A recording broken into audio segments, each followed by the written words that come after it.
ਉਹ ਗੱਲ ਸੁਣ ਲਓ ਮੇਰੀ। ਸਾਡਾ ਇੱਕ ਹੁੰਦਾ ਸੀ ਕਿੰਨੂਆਂ ਦਾ ਬੂਟਾ, ਉਹਦੇ ਉੱਤੇ ਐਡਾ ਵੱਡਾ ਕਿੰਨੂ ਲੱਗਦਾ, ਐਡਾ ਵੱਡਾ ਕਿੰਨੂ ਲੱਗਦਾ ਵੀ ਆ ਸਾਰਾ ਇਲਾਕਾ ਨਹੀਂ ਜਿਹੜਾ ਉਹ ਮਸਾਂ ਜਾ ਕੇ ਉਹ ਕਿੰਨੂ ਤੋੜਦਾ ਸੀ। ਐ ਤੇ ਕੁਝ ਵੀ ਨਹੀਂ। ਸਾਡੇ ਕੋਲ ਇੱਕ ਮਸੰਮੀਆਂ ਦਾ ਬੂਟਾ ਹੁੰਦਾ ਸੀ। ਇੱਡੀ ਵੱਡੀ ਮਸੰਮੀ ਲੱਗਦੀ, ਇੱਡੀ ਵੱਡੀ ਕਿ ਲੱਖ ਬੰਦਾ ਉਹਨੂੰ ਛਿੱਲਣ ਵਾਲਾ ਸੀ ਤੇ ਕਈ ਕਰੇਨਾ ਆ ਕੇ ਉਹਦੀ ਫਾੜੀਆਂ ਕਰਦੇ ਸੀ। ਇਹ ਤਾਂ ਕੁਝ ਵੀ ਨਹੀਂ। ਅੱਛਾ, ਫਿਰ ਮੇਰਾ ਕੇਲਾ ਹੁੰਦਾ ਸੀ, ਕੇਲੇ ਦਾ ਬੂਟਾ ਏਡਾ ਵੱਡਾ ਕੇਲਾ ਲੱਗਦਾ ਸੀ।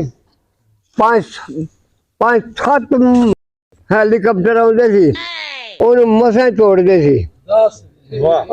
ਉਹਨੂੰ ਰੱਖਦੇ ਕਿੱਥੇ ਸੀ? ਉਹ ਜਿਹੜੀ ਤੁਹਾਡੀ ਫਾੜੀ ਸੀ ਨਾ ਮਸੰਮੀਆਂ ਵਾਲੀ, ਉਹਦੇ ਵਿੱਚ ਰੱਖਦੇ ਸਨ।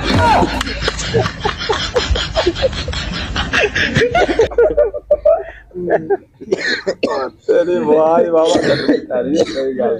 ਠੀਕ ਹੈ।